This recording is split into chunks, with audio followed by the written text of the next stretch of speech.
I always enjoy the ones that have absolutely Yeah. And on that note, ladies and gentlemen, welcome back to Those Two Geeks. He's Alex. I'm Joe. No weird Vincent Price intro this time, although I got to admit that was pretty fun.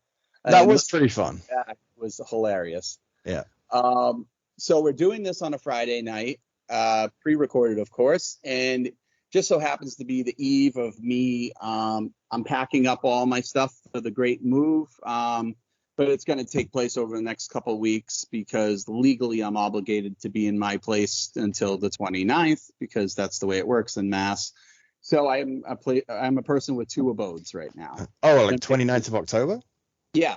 Oh, okay. I was like, wait, today is the 29th, then realized probably don't so mean. It's 30 days from today, the 29th. I signed. Oh, right. Yeah, they got to get their money, you know? And yeah. As fate would have it, so I went toy hunting today, and I am on a freaking roll. Like, I was on a heater today. It was crazy.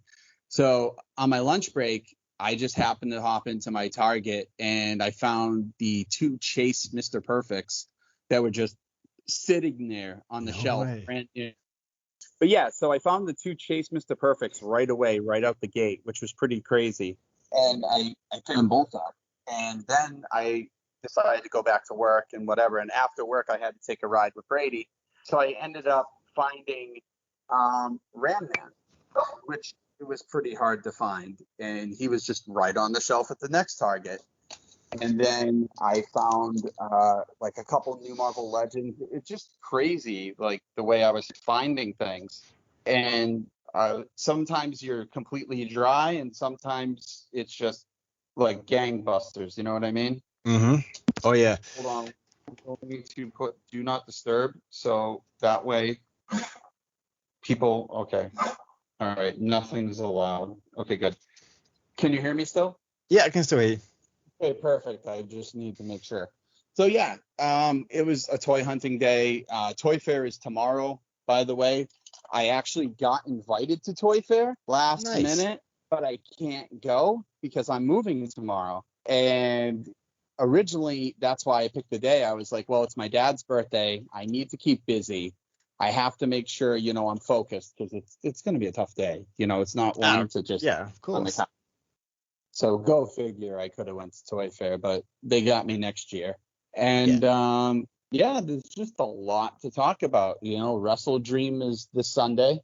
Obviously, you keep up with AEW. Have you heard the? Funny enough, I haven't actually seen this week's Dynamite. I have it recorded. I just haven't had a chance to actually sit down and watch it. So I'm no idea what the card's going to be for Wrestle Dream beyond what's already been announced. So the card isn't that great, I feel, but it's good enough because Tony Khan somehow always drags it out in the end. Like it really is a one-trick pony with Bryan versus Zack Sabre Jr. And now, obviously, I mean, I'm not really spoiling, but Adam Cole's out. Because he jumped off the stage and did something to his ankle. So I like the fact that it's MJF versus the Righteous. Right. I'm like, everything MJF does is gold. Yep. So I cannot wait to see how he's going to win this. I'm sure he's going to win it. With MJF, I guess we'll just jump into predictions for this, but with MJF, I feel like you've got a face that also is effectively a bad guy at the same time. Like he's a scumbag, right? But he's our scumbag, so he's the scumbag that people love to cheer for. It's kind of like The Rock in that The Rock, when The Rock was a face, he would insult the wrestlers. When he was a heel, he'd insult the crowd. Yeah. And that, I think, is MJF, only he still insults the crowd, just not quite as bad, and he does it with a smile on his face. He does. So I've never seen the anti-hero tweener role done the way he does it. Because like you said, he's still an asshole, but like it's still endearing at the same time. Yeah, it's like, I don't know if it's because like I think a lot of it too is that people have wanted to cheer for MJF from what I've seen, like when I started watching AEW, people really didn't like him. And No. then he was gone for a bit and came back as a devil, and people have wanted to cheer for him ever since he came back. And I think that the fact that he is so popular, it's very much a case of, well, we don't really have a choice. Like, we can't turn him face because he's a fantastic heel and we've got to keep him heel. Exactly. But at the same time, we don't have the option of not turning him face because it's out of their control at this point because the Yeah. crowd is so behind them. And that's what I think is great, because normally Tony Khan is like tone deaf with that kind of stuff. Like if you look back with Cody Rhodes before he jumped to WWE, the crowd was viciously booing him, hating on him, and they just wouldn't turn him heel. They kept him doing the shtick he's doing now, but the crowd didn't like it. It just went completely against the grain. With MJF, it's like every time they find something that works, they lean into it harder, and it's gold.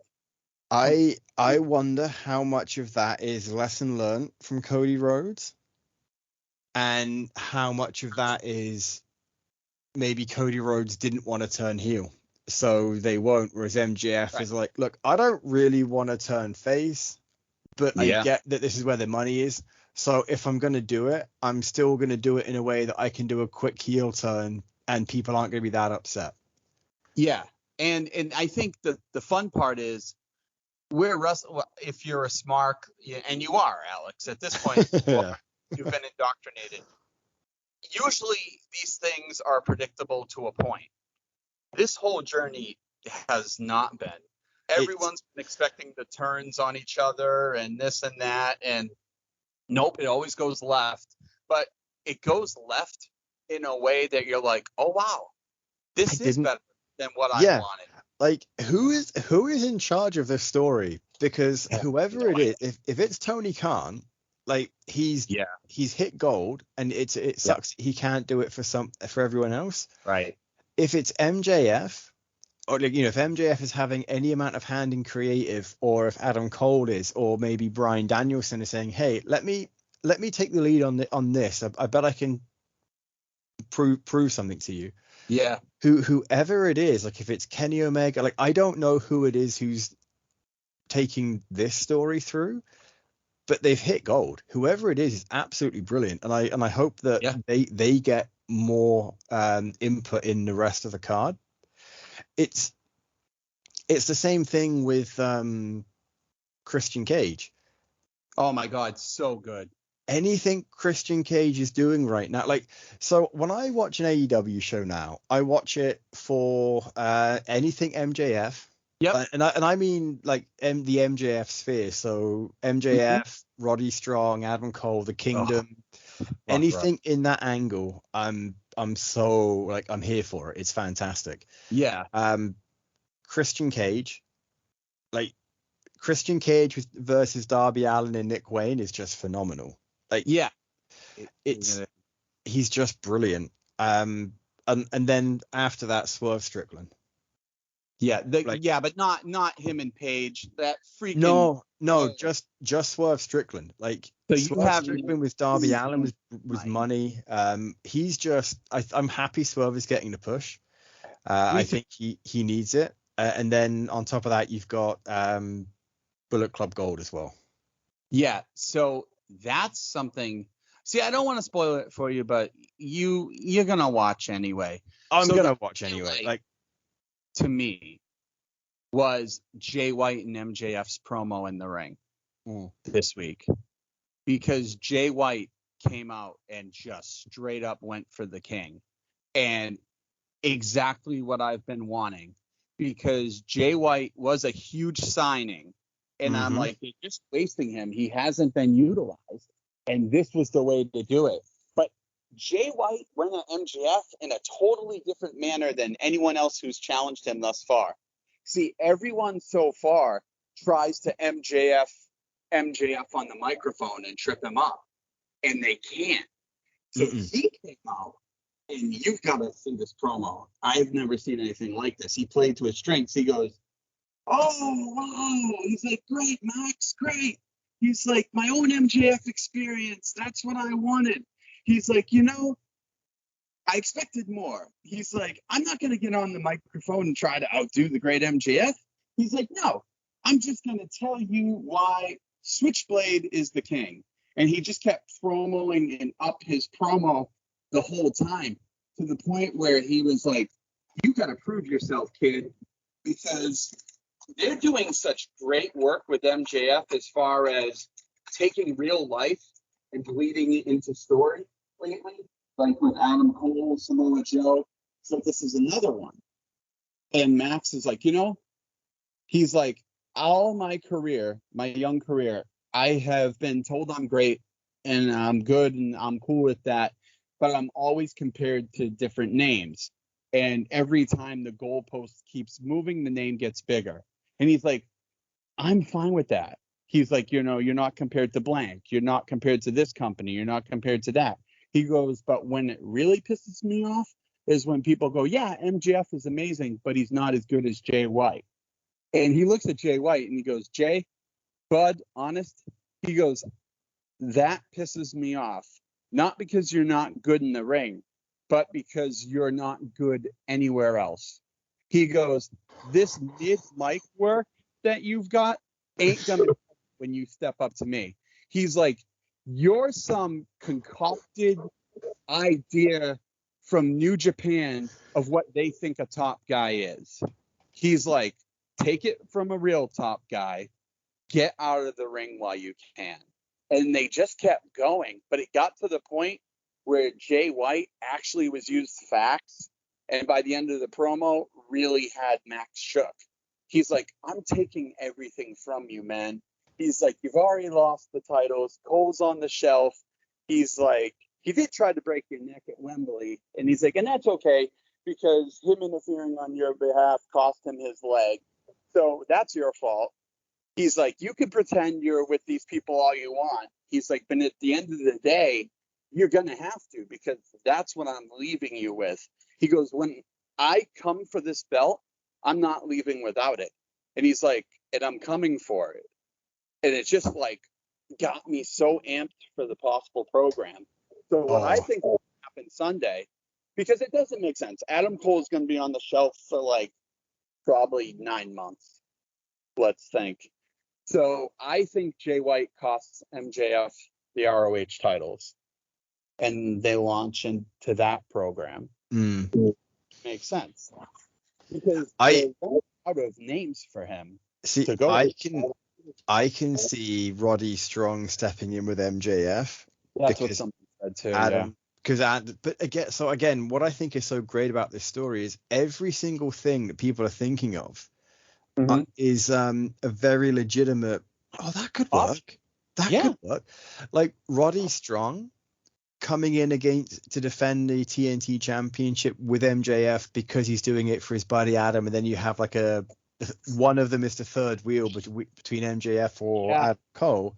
But what happens then if MJF and Roddy become good friends? And then all of a sudden Adam Cole comes back and he's the third wheel, and like you could milk that. Like there's so many different like can he lose the titles? Absolutely, he could lose the titles, and then he's trying to find a way to get the title back for Adam Cole. Right. But what happens if he defends the titles and he's losing, and Roddy Strong comes in, tags in, hot tags, and then pins one of the Righteous, and then all of a sudden Adam Cole, or the ROH Tag Team Champions are Adam Cole and Roderick Strong. Yeah. Well, you mean MJF and Roderick? I do. MJF and Roderick Strong, because that would explain why the Kingdom didn't win the match on Rampage, I think. Yeah, that's very true too. So, but like there's so many brilliant ways that can go, and I think the best part is that's not going to be I don't think that's going to be late on the card. I think that's going to be early in the card. Yeah, it was like, from what I saw, match 3. Yeah. See, the main event is I think Sabre and Danielson. I can see that. That makes sense to me because that's what people have been clamoring for. Yeah. Like, you know, that's a banger out the gate, and Oh, that's great. yeah. I But fully, the other thing I'm looking forward to is the 2 out of 3 falls with Christian Cage and Darby, because I predict one of two things. okay. I Either guess I A, should get Nick our Wayne spreadsheet. turns on Darby and aligns with Christian, which I could see, and that's a little bit of paint by numbers. Or we get Edge coming into AEW, You mean Sexton Hardcastle? or whatever they're gonna name him. But yeah, Okay, so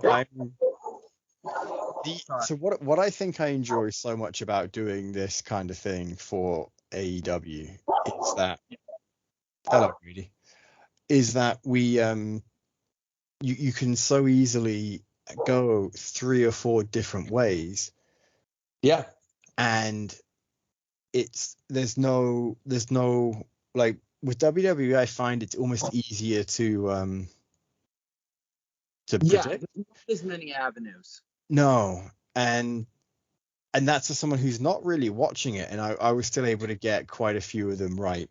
Whereas the last Yeah. AEW pay-per-view, we got so many wrong.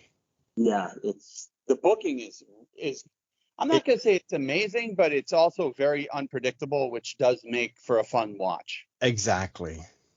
Yeah. But I could easily see Edge, and the only reason I think so now is because they took him off all the WWE alumni parts of the site. His contract expires tomorrow, Yep. which means in his particular case, he doesn't have a no compete or whatever. He is free that day Mm-hmm. to do whatever he wants wherever he wants.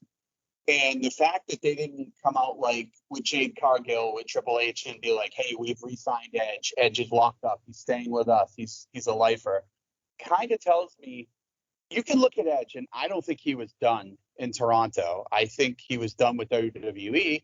I think he might have expected that, hey, I might even get one more push towards the title, but I don't think that was their plans. And he's like, okay, realistically, Roman's tied up the belts for 3 years. We don't know where that's going. We also know the new wrinkle of that changing with Cody's story, and we could talk about that.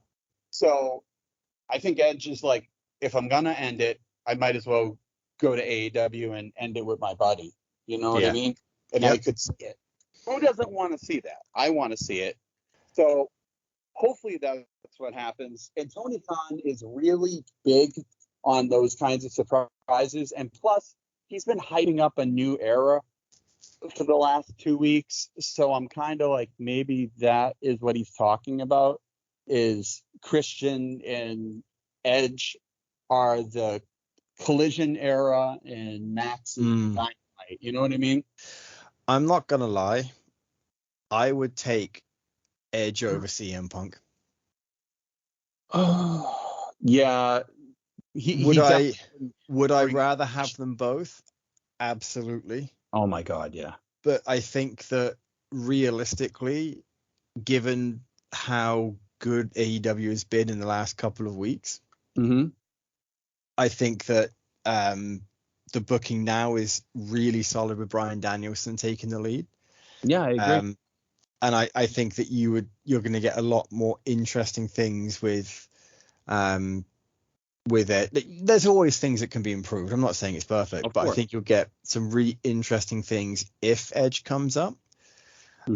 I can see. I think it'd be really interesting if Edge debuts as a face. Yeah, but and kind of costs Christian Cage the title. However, I feel Darby Allin is leaving Wrestle Dream with the TNT Championship. No, they already got him in Seattle winning the TNT title before. Right, they did. I forgot it was in Seattle. Yeah. And Christian's on way too much of a roll right now. Yeah. Very dumb to take it off of him. Okay, that was you think Christian's going to win that? I think, and I really hope so, because I like Darby. I do, but he's got years and years and years ahead of him if he doesn't kill himself. I was saying, does he though? Yeah, he could have a year. But like Christian, this is probably his best work in a very long time. and it's his most creative, and it's the most interesting he's been. And you Yeah. need that heel right now. And Yep. let's face it, he is the heel for AEW as far as I'm concerned right now. So the reason I want him to lose is it would set him up to go after MJF. However, I don't know if MJF would be how much longer he'll be champion.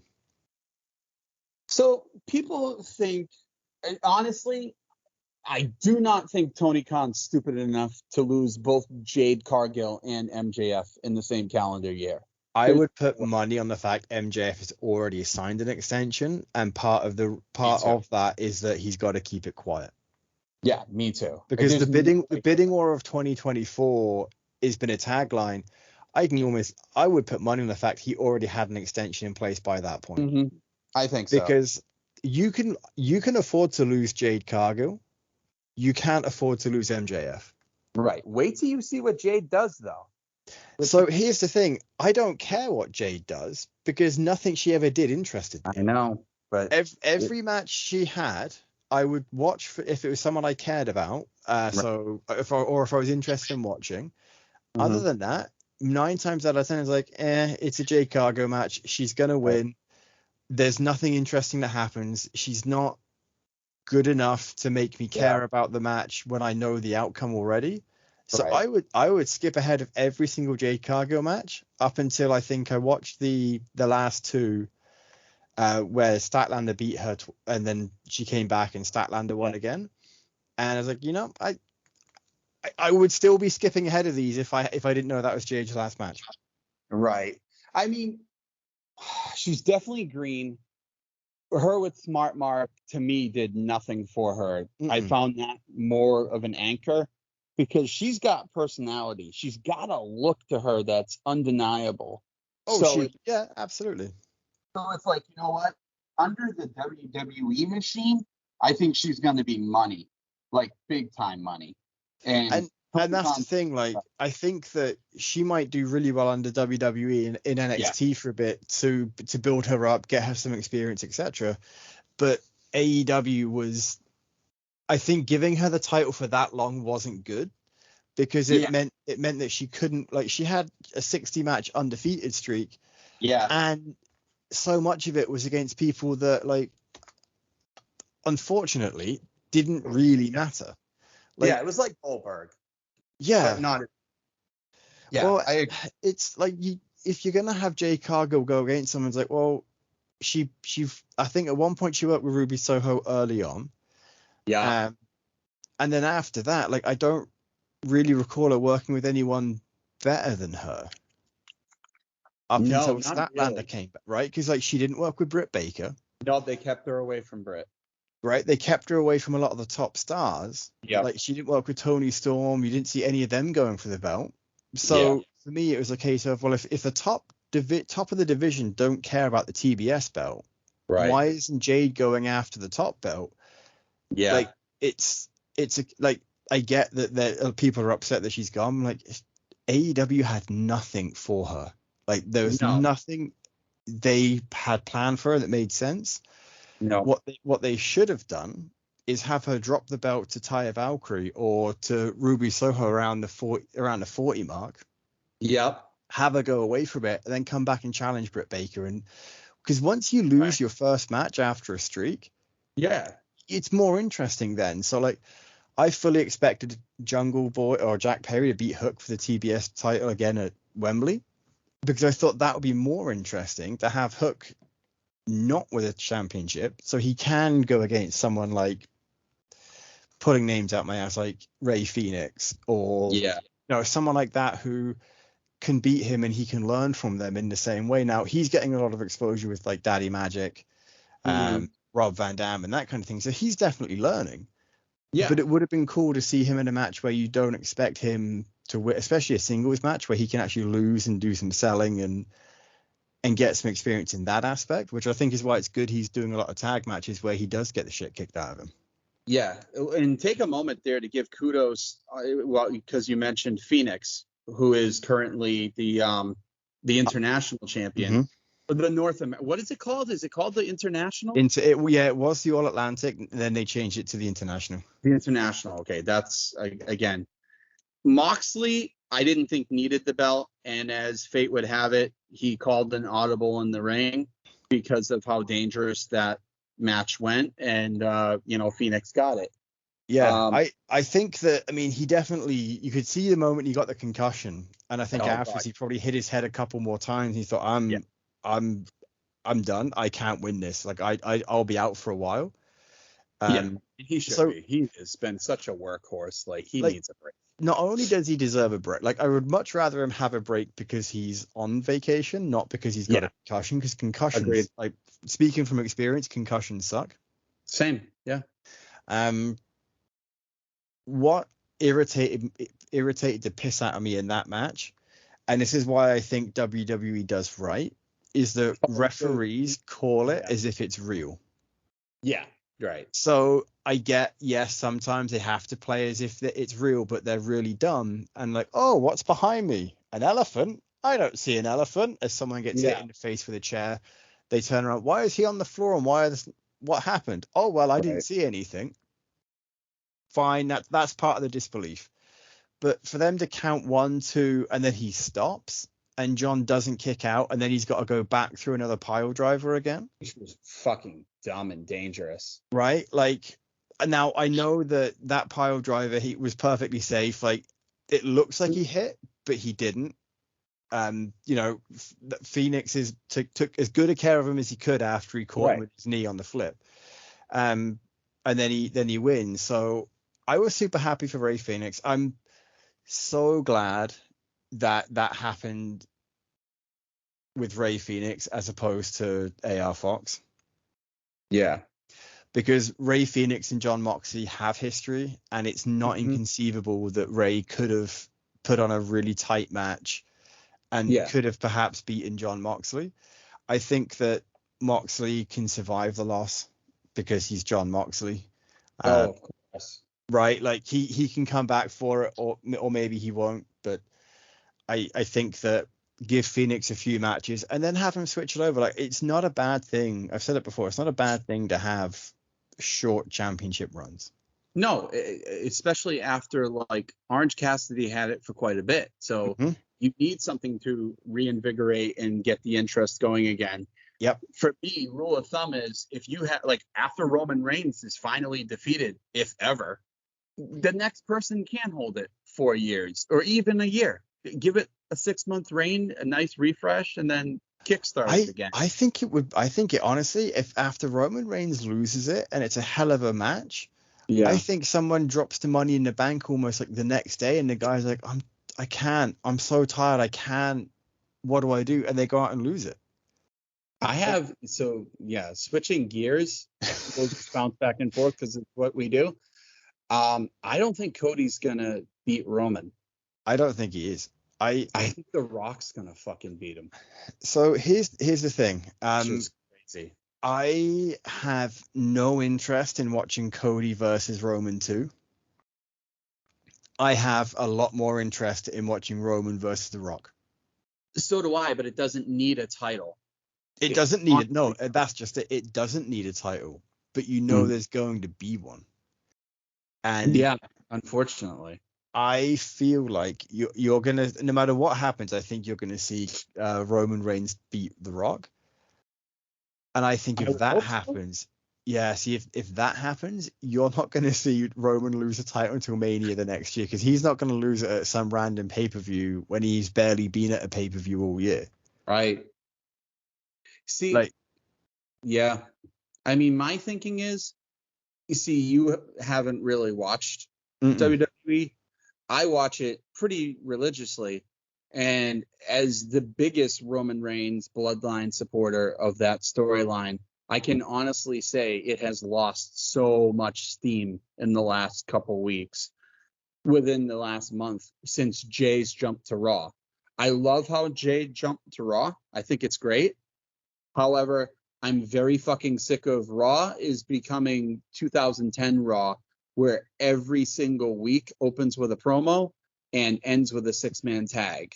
and it's always a combination of the Judgment Day versus like Sammy, Kevin, and Cody, or something almost exact. Like they're just in a perpetual lock stop right now. So I don't know how much juice it has to get Roman with the title to Mania at this point. Yeah, that's just like I mean the thing is, ultimately at the end of the day, Roman can make it to Mania because he's not going to wrestle anyone else. He's beaten so many people that when they say, "Oh, he's had a title for this long," Orange Cassidy defended the International belt more than Roman Reigns did and didn't have it for a year. Right. Because Roman's an attraction. Exactly. Right? Yep. Exactly. Like it's a totally different thing, and it's the same with when Jade had her belt. Like she had it for so long, it wasn't a big deal. You just kind of accept the fact she's got it. Now, I don't even know what predictions we have and haven't made at this point. Yeah, like I feel Roman is going to get it, is going to keep the belt at Mania. Yeah. The only way he loses it is if it is against Cody, but Cody doesn't necessarily have to win the belt from Roman. He can beat a belt. He can beat Roman after The Rock takes a title, and then he can go and beat The Rock, and then there's the torch passing that way. Personally, what I would do, this is just me. Cody, you've put so much promotion and effort and everything behind finishing the story. Like the logical finish was at Mania this year, but WWE with their wisdom said, no, there's a lot more to go here and it's a lot more intriguing. And I'll be honest, I've been very happy because had Cody won the belt at Mania, like everyone says they wanted, by now we'd be sick of Cody with the belt and asking for a new champ. Oh, so, 100%. Like a face champion doesn't lend to a long reign. Exactly. So WWE knew that, but you have to have him finish the story. You've made a huge point of him not going after Seth's belt. You've made him talk about not going after Seth's belt. For him to pivot and just give that up now would be dumb. So to me, you need to have Roman versus The Rock for head of the table. That's what you're fighting for. That's what it's always been. That's what I said in 2020 when this all started. I said, Bloodline beats Bloodline. It should end with The Rock. And then along the way, I wanted Jey Uso because he really finally earned it. And, but Roman's beat him multiple times. We've never seen Roman versus The Rock. It is the biggest dream match left in that sphere. And if The Rock is willing to do it like he said he was, because he said it just didn't align for 39 and that's why they put Cody in, then if it aligns for 40, great. But you don't need the title. What would make that match bigger than Roman wanting revenge for losing the championship because of The Rock's interference? There's your money match. Cody gets the belt at between now and WrestleMania at some big event, maybe even Saudi Arabia, like whatever. Yeah. And it's Roman and Rock. And it's just Roman falling apart, keeping the pieces together. The last beast to slay is The Rock. And then you can have him beat The Rock and go away. And I'm fine with that. What doesn't make sense is Cody being sacrificed after everything you've put into it. Because The Rock, the strike is over. And the actor strike's going to be over very soon, I would assume. So he's not staying. So if he beats Roman, you don't have a champion. He's just going to vacate it. All that to vacate it, have Roman be cost the thing he loves the most. And then that sets up The Rock. It doesn't need a title. No, it doesn't need a title. So, and that's where we run into some roadblocks with WWE, like you were talking earlier. AEW, you got so many threads to pull on each of these rivalries and stories, where WWE, it's kind of you have plan A or you have plan B. You know what it reminds me of? What? You know how George R.R. Martin has almost effectively stopped writing A Song of Ice and Fire at this point after the Game of Thrones TV show? Yep. Because he's kind of put himself in a corner, and there are some fan theories that say, we think what's happened is at this point, we've guessed the ending, and it's either as good as he was intending it to be, or he wants to change it and doesn't know how to change the ending from what we've all predicted, because it's been so long now that we're like, oh, what is this? Oh, it's got to be this. Yeah. Like the guy is still actively writing, but I think he's got to realign with where he is, and he's trying to figure something new out. And that's where WWE are at, is that they've kind of pinned themselves to a corner where fans have said, oh, well, this is what's going to happen because it's A, B, and C, and this is how it's going to go. And we're like, yeah, no, we shouldn't say that. It should be this. Like, but it's not, though, is it? Like, we've already guessed what's going to happen. So why don't we just make it happen? We'll move on, and then we can start afresh down the road. Right. I mean, they've kind of built it up so much that almost anything is a disappointment to end it at this point. So in their mind, they're like, we got to keep it going. But that will be worse. Like, yeah. I mean, I've doubted them before, and they've pulled it out every single time. So I don't know why I'm doubting now. It's just there's a total different energy in the past month with Roman gone, or a month and a half, whatever it's been, to the fact where you've got John Cena, you've got The Rock, you've got LA Knight, you've got all these other people filling the void, because it's a humongous void with Roman not on TV. And Solo and Paul Heyman don't cut it week after week by themselves. And Jimmy Uso isn't Roman Reigns. So it's falling flat as far as I'm concerned, and they need to fix it. But can it go to Mania? I don't know. Now it's 4 years with the title at that point. I mean, the thing is, I can see them at this point. I wouldn't be surprised if they're trying to go further than Hogan. Now, do you know what amount of days it's like 13 and change, right? Yeah, he's not far off. Yeah, so I think he'll get that. But to me, him getting 1,000 will probably never happen again in the next 40 years. No. So they're like, well, why don't we go for 2,000? Which is just crazy at that point. Yeah. That's what I'm saying. It's like, okay, you hit that unachievable milestone that no one's touched in 4 decades. Like, at this point, anything you do is overkill. I'm okay if Roman loses it before Mania, but it has to make sense, you know? Yep. And originally I was on board with Matthew's idea of getting Cody, Seth, Roman. That would be a dream, but I don't think that's going to happen. I really don't. I think it'd be fantastic. I just don't know if they're going to do it. No. And I also don't think Seth's going to keep it too much longer. No, not with his injuries and everything. Yeah. And I think Jade Cargill, believe it or not, I think she'll get pushed right away. And within a couple months, she'll take it off Becky if Becky doesn't lose it beforehand. So I think that's fair. Yeah. I don't see them giving Jade anything. I think she's too green. I think they don't care.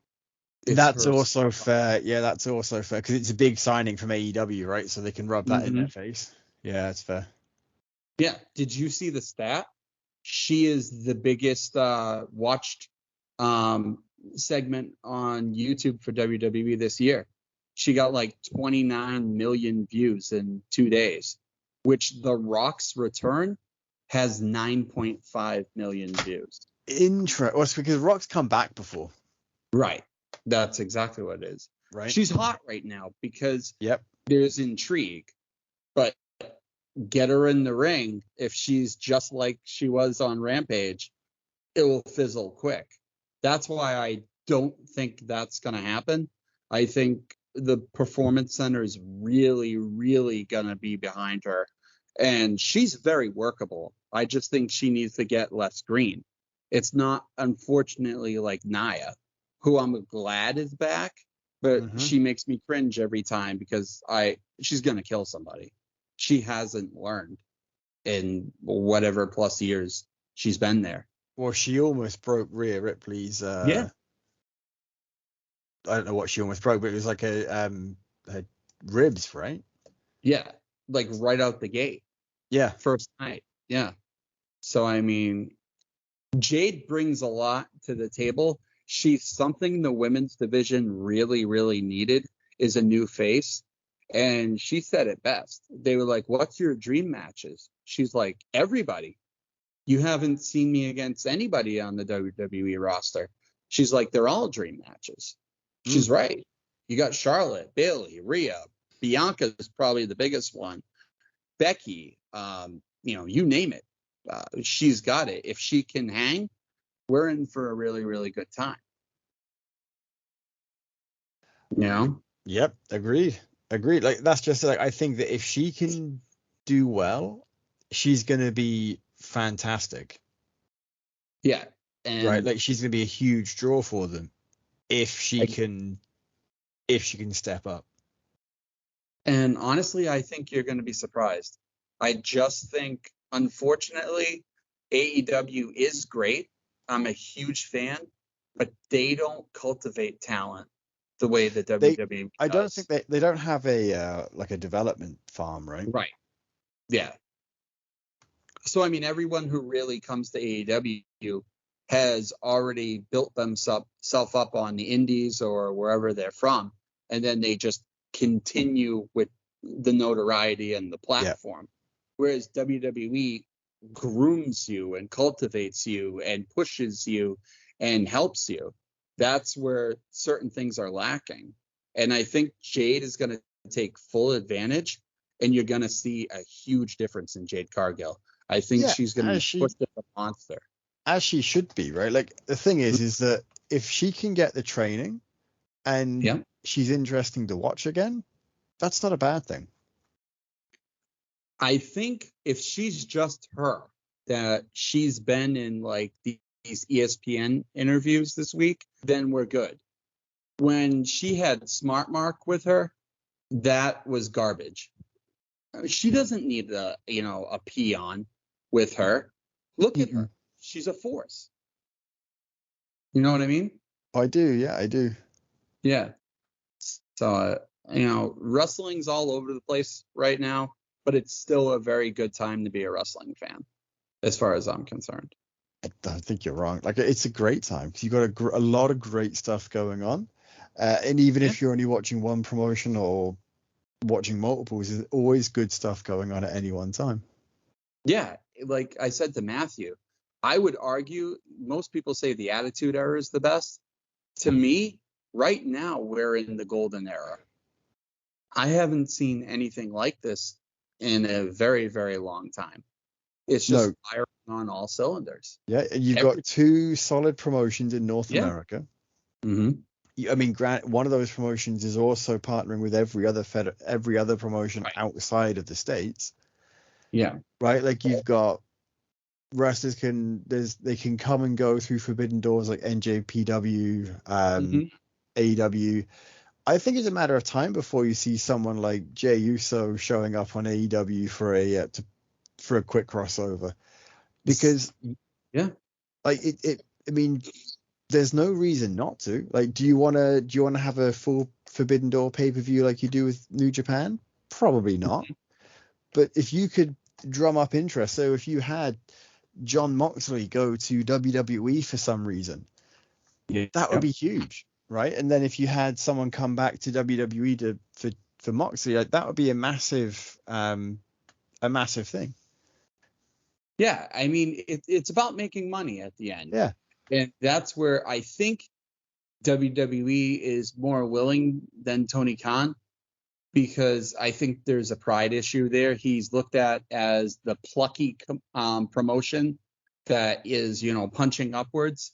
He doesn't realize what he could do with someone like a Jimmy Uso. I'm not Jimmy Uso, a Jey Uso coming over, just popping up in the crowd on Dynamite, saying nothing. The camera just pans and sees him.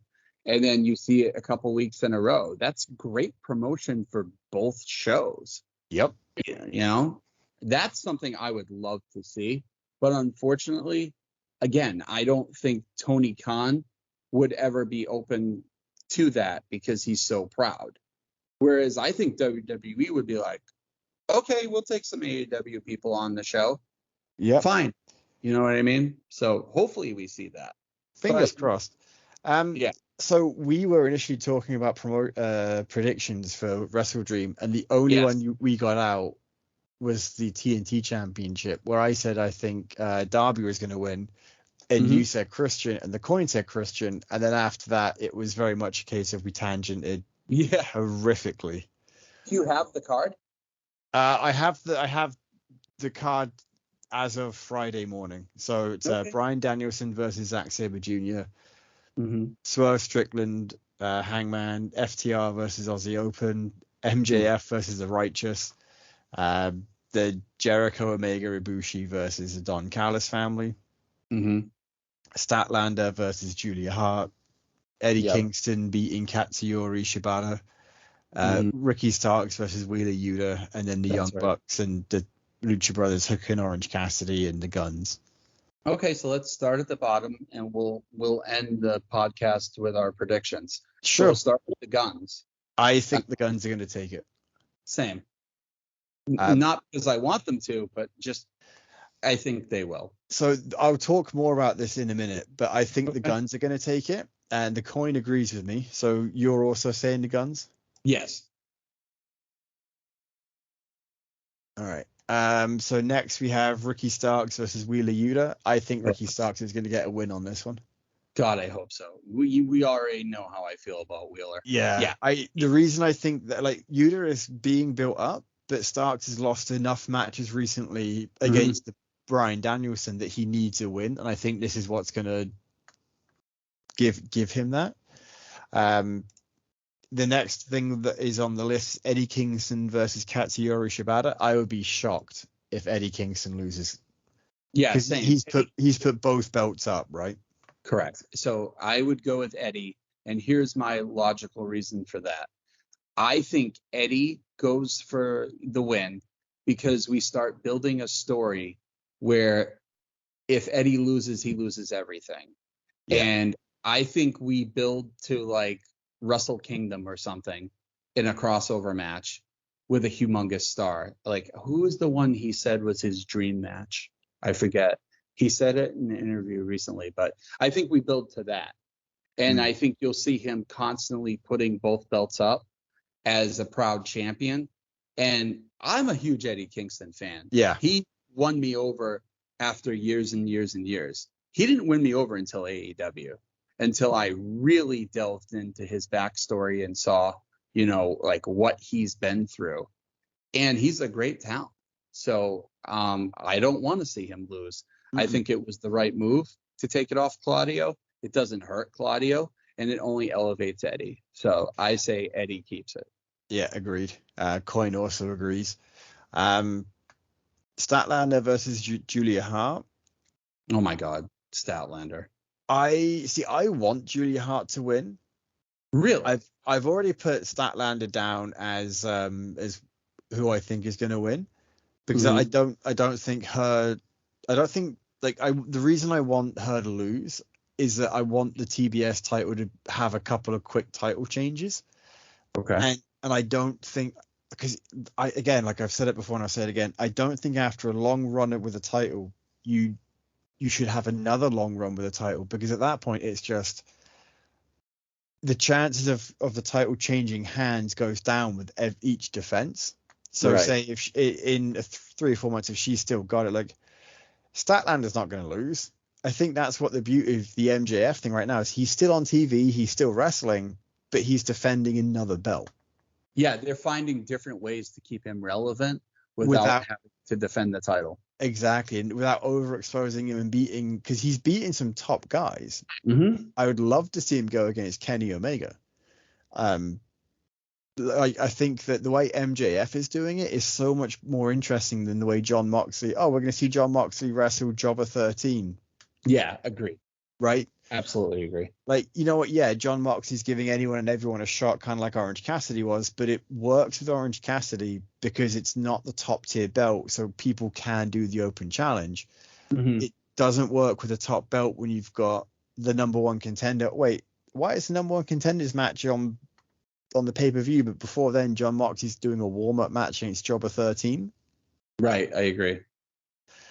Anyway, so yeah, I feel like Statlander is going to win because I don't think Julia Hart is positioned for it, but I would much rather see Statlander lose, and I think it'd be pretty interesting to see Julia Hart win, so she's got the championship gold in the House of Black, and the rest, whereas the trios have lost their belt.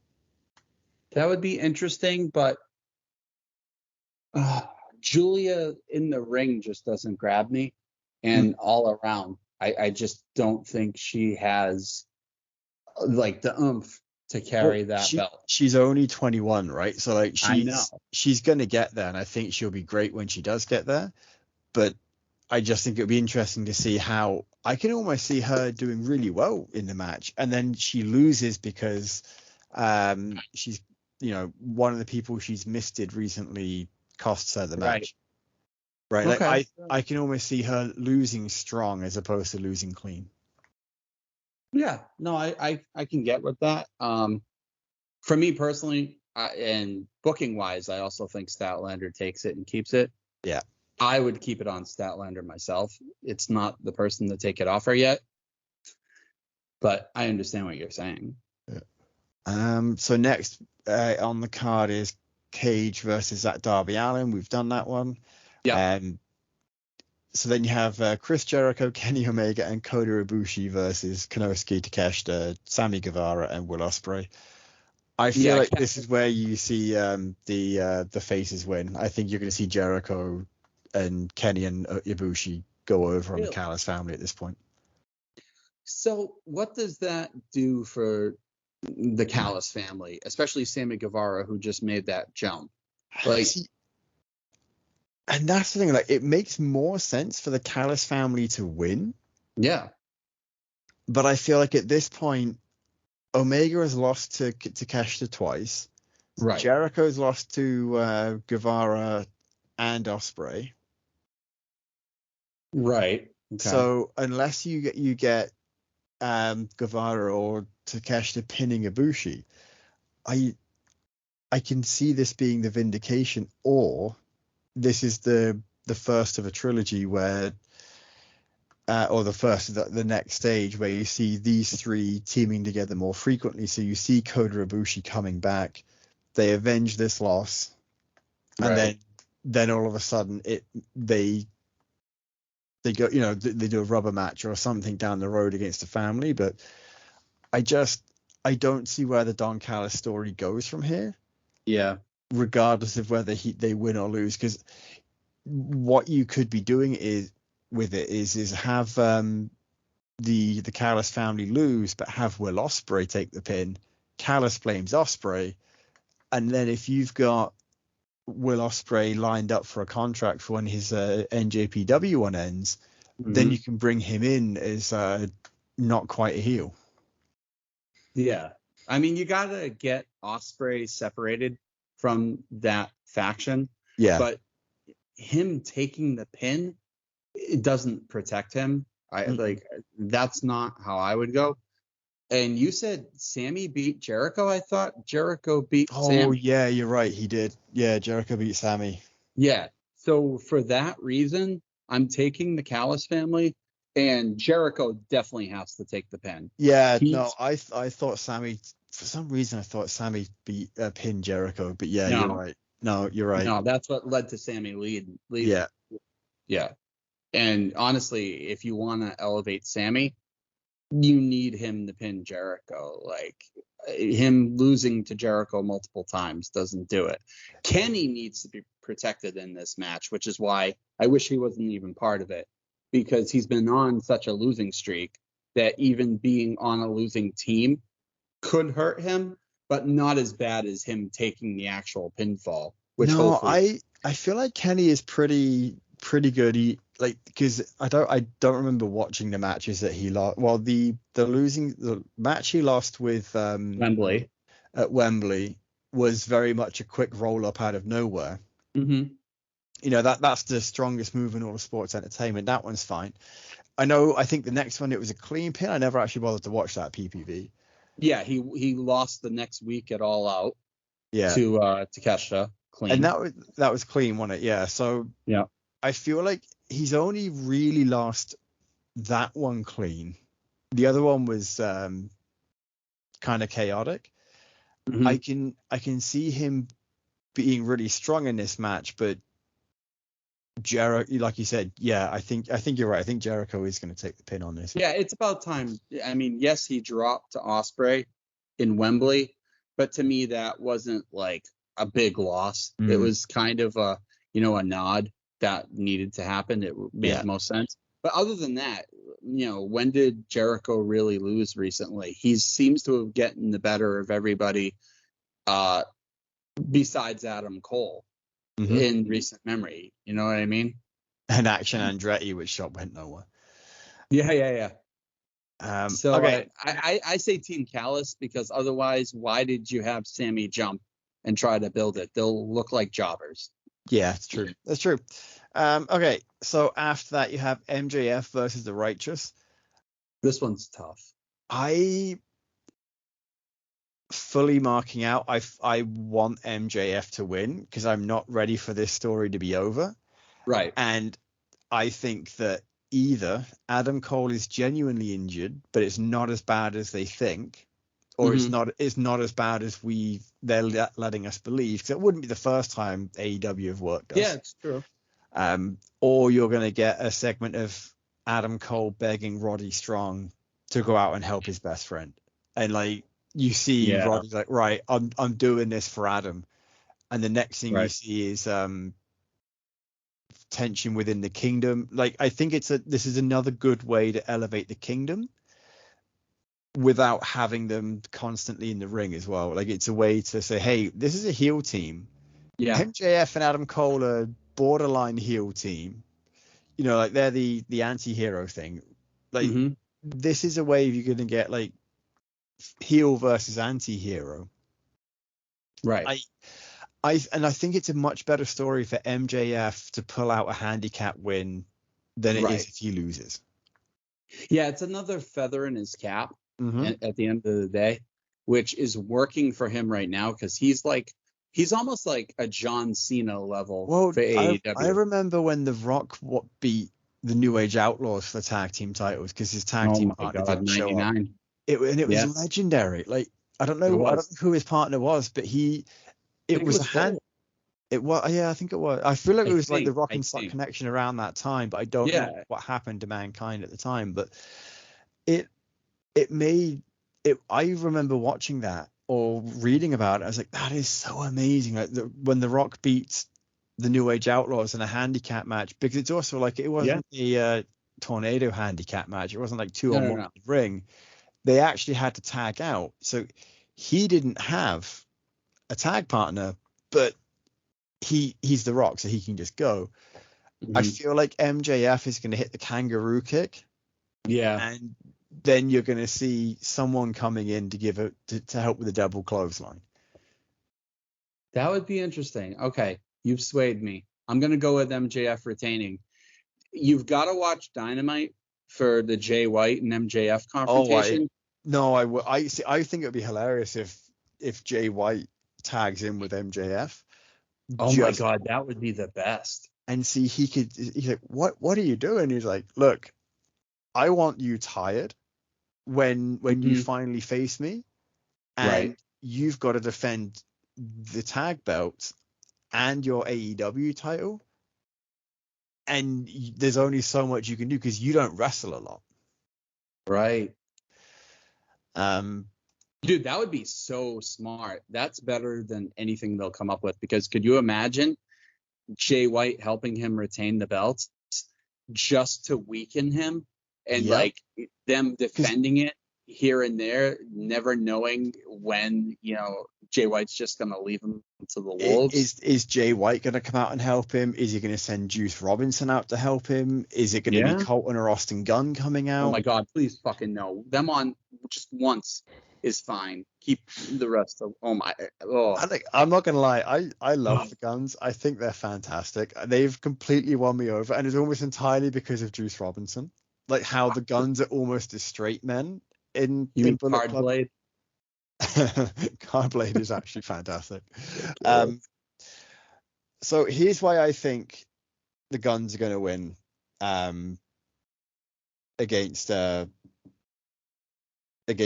four ways. I think FTR are going to barely retain. Okay. And I think then you're going to see the Guns take the belts from FTR, or the Guns have another feud with FTR down the road, because Juice and Jay couldn't get it done.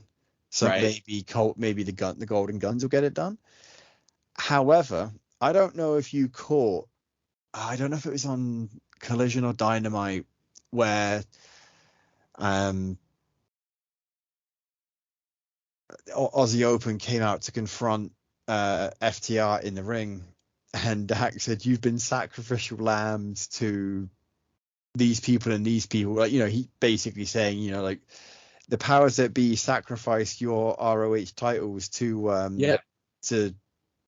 MJF and Adam Cole. I was like, does that mean they're actually, like, they're gonna win? Because I can see in genuine real life Dax Harwood and Cash Wheeler putting over Aussie Open, because, like we've said before, there's only so long that Harwood and Wheeler can keep the belts, given everything that's going on in real life. Right. Well, we're past that, though, I think. I mean, but what other teams are there right now that are really strong? And I can't think of any. No, because any teams right now that are doing anything are MJF and Adam Cole, but they already have belts. Yep. The Kingdom aren't interested in those belts. Like, unless you're going to finally pull the trigger on a Best Friends title reign. Yeah, you could. Like, I don't think you're going to see anyone like that. Like, I think there's no way the Lucha Brothers are winning the AEW tag titles. No. Or the number one shot. Not with. I mean, maybe that was the initial plan, but I don't think they're going to win it with Rey Fenix having the singles gold. Right. You're not going to see Hook and Orange Cassidy win it. So it's going to be between the Young Bucks and the Guns. And I feel like the Young Bucks are more interested right now in putting over other teams than they are winning anything themselves, especially given the fact they've just got the Trios Championship with Hangman Page. Right. No, I agree with that. God, I hate the Guns, though. But your logic is sound. God, I fucking hate them so much. But okay. Who's in the four-way? Bucks, Young Bucks, Lucha Brothers, Hook and Orange Cassidy, and the Young Guns. The Golden Guns. Golden Guns, because everyone else has been done. Like, I don't care. Hook and Orange Cassidy, I have no interest in seeing that team as champs. No, that's going to be, like, I think it's a good way to get Hook exposure to something else, like putting him in with these kind of guys. I don't see him winning. I think you're probably going to see one of the Bucks get a pin. I hope so. But yeah, like I don't see so I think that's why you're going to get the Guns win, and I think FTR are going to go over ahead of Aussie Open. I think they'll go over Aussie Open. I'm not too familiar with Aussie Open. Honestly, Wembley was the first time I ever really watched them. They're really good. If you watch them, they're absolutely fantastic. So it's a matter of time before they get the tag titles. I just don't think now is that time. Yeah. And, like, this brings the Guns back to FTR, where FTR, I could see it. They're good talents. I just can't stand them personally, but I could see it. And FTR, I love them. It's not going to kill them to drop the belts for a little bit and give, another team some shine. So Yeah. I All right. I think they're willing to drop the belts. I just think right now they've only just started their open challenges, so you're not going to drop the belts yet. But I think it's coming. Then you got Swerve Strickland versus Hangman Page. I'll go over what the coin said at the end because I've missed so many of them. Okay. I feel like Swerve Strickland's going over. I hope to God Swerve is going over. I'm not a Page fan. I don't get it. When you see the contract signing that they ended Dynamite with for like 14 minutes, it's just, oh my God. Like, Swerve is good. Page is just dreadful shit, man. He's great in the ring. Do not get me wrong. But everything else, I don't care. He's just boring. I don't care. So please Swerve. Yeah. And then you have Bryan Danielson versus Zack Sabre Jr. This one's tough. I think this depends on who wins a TNT title. Okay. And this is why I think part of me is like, I think Darby's going to win. Because if Darby wins, then Zack Sabre Jr. is going to win. Mm-hmm. But if Christian Cage wins, I think you're more likely to see Bryan Danielson win. Right. And I think that Bryan Danielson is probably getting ready to go out on his last tour, but right now he wants to. I think you're going to see Bryan Danielson go over Zack Sabre Jr. This time, but I think you're going to get a rematch, and it's going to go the other way. Okay, I can get with that. I'm in agreement too. At the end of the day, I think Bryan takes it. I think he's on a victory tour. I think you're going to get like him giving everything he's got until he finally can't go. I think that's the story they're going to go with. So it wouldn't make sense for him to drop any losses right now. I think he stays strong until some point next year. Yeah. And it's going to be a banger. I mean, it's going to be absolutely amazing. I think you're going to see Danielson win, and I think it's going to be a hard-fought match, and there'll be respect shown at the end. Yeah, I could see that. So I'm in agreement. Okay, so the coin said Bryan Danielson, Swerve Strickland, Aussie Open. Okay. In fact, the only ones it didn't agree with us on was Wheeler Yuta, Aussie Open. And it thinks Julia Hart's going to win too. Ugh, stupid coin. It flew too close to the sun. Yeah. Well. Are you going to watch Wrestle Dream? Eventually, yeah. So how do you end up watching it? Usually I usually just watch it on replay. It's one of those things that I rarely ever will watch it live because I'm like, I'll watch it at some point. So it's usually watch it on replay, which is why I never ended up watching All In because between that, like it took me long enough to catch All Out. So finally watched that. Then I was behind for so long that I thought, you know what, I just need to catch up. I'll watch All In at some point if I really care. Maybe I'll just watch the final match. But ultimately, at the end of the day, I watched the MJF Adam Cole match, and after that, I didn't really care about the rest of it. So it really depends on who's on the card. Like for this PPV, I want to see Bryan Danielson, Statlander versus Julia Hart, MJF versus Righteous, and Christian Cage versus Darby Allin. And FTR. So after that, like if I don't see Swerve Strickland versus Hangman Page, I'm not going to be upset. Right. I don't particularly care for Ricky Starks versus Wheeler Yuta or the Young Bucks. Yep. And I don't really care about the Jericho Omega Kota Ibushi match. I would like to see Eddie Kingston, but because I don't know anything about Katsuyori Shibata, I've already, in my mind, I'm so convinced Kingston's going to win. Yeah. I don't care if I miss the match. I'm like, it'll probably be good, but I already know the result in my mind. Whether I'm right or not, we'll find out. But because I already quote know the result, I'm largely indifferent to what happens. What's going to be interesting is for people listening to this on Sunday morning, who are also going to watch the pay-per-view. Oh yeah, because it will be the same day, right? Versus the people who are listening to this on Monday or later, I think you idiots were so wrong. Yeah. So I'll be curious to find out if anyone does listen to us after the pay-per-view. But of course, because we're also like with All In, we didn't get a good chunk of the card until Saturday night, which was already after we had recorded for the day. So we never saw Collision that night. And I think realistically, none of us had seen Rampage, so we didn't know if there was anything announced on Rampage. Right. So, and that's the funny thing too, is Collision's tomorrow night. Tony Khan always pulls, a last minute ad. I really hope it's pay-per-view to 5 hours all the time. Say that again? He takes any pay-per-view to 5 hours all the time. Oh yeah. Guaranteed. And I'm okay with that because I would rather have a pay-per-view with a mixed length of matches. So I'm happy with a 12-minute match here and there. Right. I find that when you see a WWE pay-per-view and it's like 3.5 hours and there's 6 matches, like, okay, so most of these are going to be half an hour in length. Right. And some of them are just going to be treading water for a good chunk of it. So you can almost skip every half an hour, see where you're at. Yeah, Tony Khan does a great job of, like I said, hearing the matches.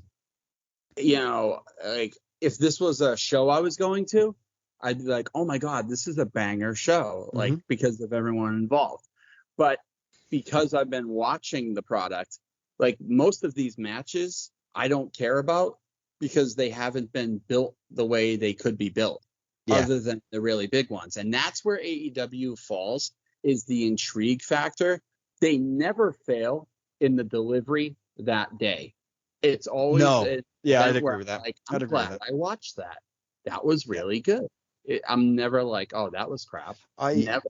I kind of just wish the Young Bucks wouldn't be on a card and let another team be in that 4-way tag title shot. I would also much rather it be a battle royal than a 4-way tag match. Right. The Acclaimed isn't on the card? No. That's weird. Well, they're not on the card yet. Yeah, they could be. Right. Like I don't think that I think you're gonna see a couple of pay-per-view defenses with the trios belts, and then I think you're gonna see them drop it to someone. Right. I would not be surprised if it's a United Empire. If Tony Khan can convince someone else from United Empire to sign along with Aussie Open, like Jeff Cobb or Will Ospreay, I could see that. Them so being he's had Jeff Cobb many times. On like a handshake deal. So that could happen. That's just like I could see it being someone in there like they've got Bullet Club Gold over in AEW now. So United Empire wouldn't be far fetched, given that, especially like when you have folks who love working in Japan and love being able to come and go, like AEW offers you that. Right. I feel like it's going to be foolish if Ospreay isn't signing with AEW. Oh, he's absolutely going to sign. There's no question, because he can still work with New Japan, with Tony Khan. And his schedule is much more preferable with AEW than it would be with anyone else. Correct. Yeah. So those are good predictions. I'm looking forward to the show. I'm going to see it with my buddy. I want to remind people that we are on SoundCloud, but we're also on YouTube under Graphic Policy. I didn't know that until recently. So and I love that. That's where I catch us. Yeah, so I know for sure we're on Spotify, SoundCloud, YouTube. I assume we're on Apple. Amazon? I honestly don't know, because I only recently found out we were on YouTube. So you'd think, oh, did you know this is a 240th episode? Yep. That's including a couple of specials we did that don't technically have numbers. So this one will be episode 238 numerically when it's released, but I was looking up, there's a couple of those 2 Geek specials. So for 250, before we go, because we're pulling up on it, we should do we should do something. But God knows what we're gonna do. Let's not announce anything, because you and I can say, hey, we're gonna do this. and then we don't, because we Right. said we would end up doing video at episode 200, and that was over a year ago, and we tested it out for a bit, and then it just didn't work. No, we got to do something, though. 250 is very special. Yeah. But yeah, that's pretty much all I got tonight. Same. Yeah, so, oh shit, we're at an hour and change. All right, folks, you know where to find us. We thank you for staying with us. I honestly got nothing. Go live the Russell dream, and we'll catch you later.